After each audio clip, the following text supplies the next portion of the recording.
നമ്മളെല്ലാം ഞെട്ടിക്കുകയും നിരാശപ്പെടുത്തുകയും ചെയ്ത സംഭവമാണ്. ഒരാളുടെ കാല് വെട്ടിയതിൻ്റെ പേരിൽ 30 വർഷത്തിന് ശേഷം സുപ്രീം കോടതി അവരുടെ അപ്പീൽ തള്ളി ഒരാളുടെ കാല് വെട്ടിയ പ്രതികൾ ജയിലിലേക്ക് പോകുമ്പോൾ സമുന്നതയായൊരു നേതാവിൻ്റെ സാന്നിധ്യത്തിൽ CPM അവരെ യാത്രയയപ്പ് നൽകി അയക്കുകയാണ്. ഞാൻ സത്യം പറഞ്ഞാൽ എനിക്ക് ശൈല ടീച്ചറോട് വളരെയധികം വലിയ ശക്തമായ പ്രതിഷേധമുണ്ട്. അവരൊരു അധ്യാപിക കൂടിയായിരുന്നു. അവർ കൊടുക്കുന്ന മെസ്സേജ് എന്താണ്? എന്ത് മെസ്സേജാണ് CPM കൊടുക്കുന്നത്?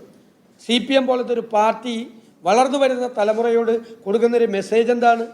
ആരുടെ ആകട്ടെ ഒരാളുടെ കാല് വെട്ടിയതിൻ്റെ പേരിൽ കോടതി ശിക്ഷിച്ച ആളെ സമ്മേളനം നടത്തി യാത്രയയപ്പ് നടത്തി യാത്രയാക്കുന്നു. ഇത് എന്തൊരു പാർട്ടിയാണ് ഈ CPM എന്ന് പറയുന്നത്?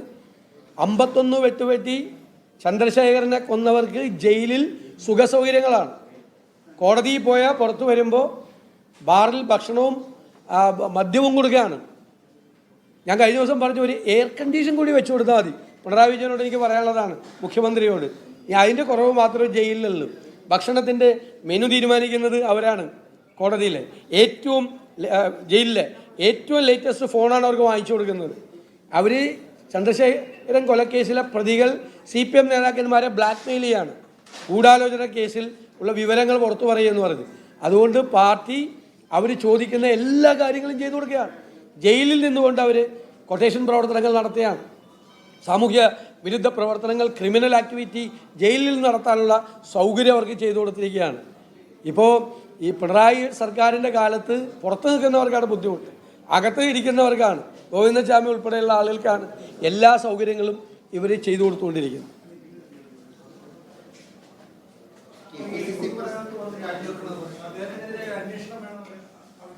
അല്ല, ഉറപ്പായിട്ട് ഈ വിഷയത്തെക്കുറിച്ച് അന്വേഷണം നടത്തണമല്ലോ. ഞാൻ ഇപ്പോൾ പറയുന്നത് ഒരു പ്രീസിഡൻറ്റിൻ്റെ പേരിലാണ്. ഒരു പ്രീസിഡൻ്റ് ഉണ്ട്. ഒരു പാലത്തിന് അതിൽ ചില അപാകതകൾ, നിർമ്മാണത്തിൽ അപാകതകളുണ്ട് എന്നതിൻ്റെ ഒരു റിപ്പോർട്ട് വന്നതിൻ്റെ പുറത്ത് ഒരു മന്ത്രിയെ പ്രതിയാക്കി, വിജിലൻസ് കേസിൽ പ്രതിയാക്കി ജയിലിലടക്കാൻ പോയ സർക്കാരാണ്. അപ്പോൾ പാലം തകർന്നു വീഴുമ്പോൾ എന്താ മന്ത്രിക്ക് കൊടുക്കേണ്ടത്? അപ്പോൾ എന്താ മന്ത്രിക്ക് കൊടുക്കേണ്ടത്? അതാണ് ചോദ്യം. ഞാൻ രണ്ടും കൂടി താരതമ്യപ്പെടുത്തിക്കൊണ്ടാണ്. അത് രാഷ്ട്രീയ വേട്ടയായിരുന്നു, ഇല്ലേ? രാഷ്ട്രീയ വേട്ട. ഒരു പാലം നിർമ്മിച്ചാൽ അതിൻ്റെ എൻജിനീയറിങ് പിഴവുണ്ടെങ്കിൽ മന്ത്രിക്ക് എന്താ ഉത്തരവാദിത്തം? ഇപ്പം എൻ്റെ നിയോജകമണ്ഡലത്തിൽ പാലം ഉണ്ടാക്കിയാൽ എനിക്കെന്താ? ഞാനാണ് എൻജിനീയറിങ് നോക്കുന്നത്, അല്ല മന്ത്രിയാണ് എൻജിനീയറിങ് നോക്കുന്നത്? അന്നാ ദാക്ഷിണ്യം കാണിച്ചില്ല, മര്യാദകേടാണ് കാണിച്ചത്. ഇബ്രാഹിം കുഞ്ഞിനോട് കാണിച്ച മര്യാദകേടാ. എന്തു പങ്കുണ്ടായിട്ടാണ്? ഒരു എൻജിനീയറിങ് പിഴ ഒരു പാലത്തിനോ കെട്ടിടത്തിനോ വന്നാൽ മന്ത്രിയാണോ എൻജിനീയറിങ് നോക്കുന്നത്? MLA ആണോ നോക്കുന്നത്? എന്നിട്ട് അദ്ദേഹത്തെ പ്രതിയാക്കി ജയിലിലടയ്ക്കാൻ നോക്കി. അതിന് ഇവർ ഉത്തരം പറഞ്ഞാൽ മതിയാവും. പാലം തകർന്നു വീഴും. ഞാൻ പറഞ്ഞല്ലോ, ഉത്തരവാദിത്വം ഏറ്റെടുക്കട്ടെ, പറയട്ടെ. അന്ന് പറഞ്ഞത് അങ്ങനെയല്ലേ? പിഴവുണ്ടെന്നുള്ള റിപ്പോർട്ട് വന്നപ്പോൾ മന്ത്രിക്ക് ഉത്തരവാദിത്വം ഉണ്ട് എന്ന് പറഞ്ഞ ഭരണ നേതൃത്വത്തിൻ്റെ തുടർച്ചയാണ് ഈ ഗവൺമെൻറ്. തുടർച്ച പറയണമല്ലോ. ഇതൊക്കെ കാലം പറയിപ്പിക്കുന്നതാണ് ഇതെല്ലാം. ഞാൻ പറഞ്ഞിട്ടുണ്ടല്ലോ പണ്ട്, കാലം പറയിക്കുന്നതാണിത്.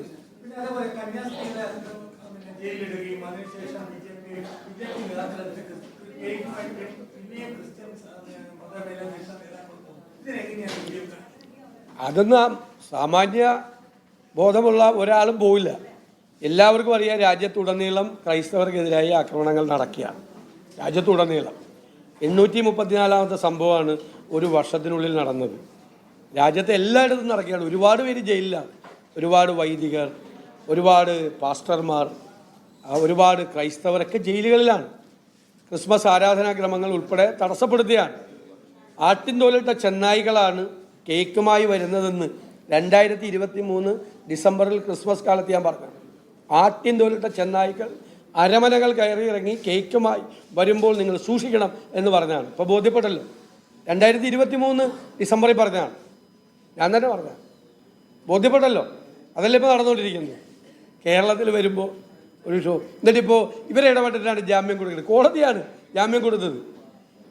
ഛത്തീസ്ഗഡിൻ്റെ പ്രോസിക്യൂഷനും ബജരംഗദളിൻ്റെ വക്കീലും ശക്തിയായി എതിർത്തിട്ടും ഒരു കേസും ഇല്ല എന്ന് ബോധ്യപ്പെട്ടിട്ട് കോടതിയാണ് കൊടുത്തത്. ആ കേസ് പിൻവലിക്കണം. അതിനുള്ള നടപടികൾ കോടതികൾ ചെയ്യണം.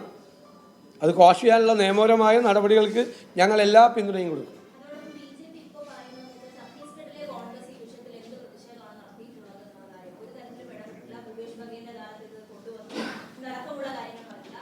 ഭൂപേഷ് ബാഗലിൻ്റെ കാലത്തൊന്നും അല്ല ഇത് കൊണ്ടുവന്നത്.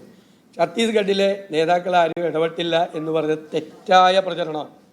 ആദ്യത്തെ MP-മാരുടെ ഡെലിഗേഷൻ പോയപ്പോൾ അവർക്ക് ജയിലിൽ അനുമതി നിഷേധിച്ചപ്പോൾ അവരുടെ കൂടെ പോയ ആളാണ് മുൻ മുഖ്യമന്ത്രി ഭൂപേഷ് ബാഗൽ.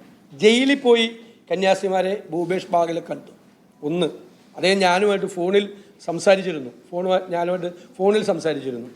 അവിടുത്തെ അതിശക്തമായ അവിടുത്തെ കോൺഗ്രസ് പ്രതിഷേധ പരിപാടികൾ സംഘടിപ്പിച്ചിരുന്നു. ഈ BJP-കാരെ വെച്ച് അതെല്ലാം കണ്ടിട്ടുണ്ട്. മുഖ്യമന്ത്രിയുടെ കോലം കത്തിക്കൽ ഉൾപ്പെടെ ആ കോലം പോലീസ് പിടിച്ചു വാങ്ങിയിട്ടാണ് പ്രശ്നം ഉണ്ടാക്കിയത്. അവിടെ വനിതകൾ അവിടെ സമരം നടത്തിയിരുന്നു.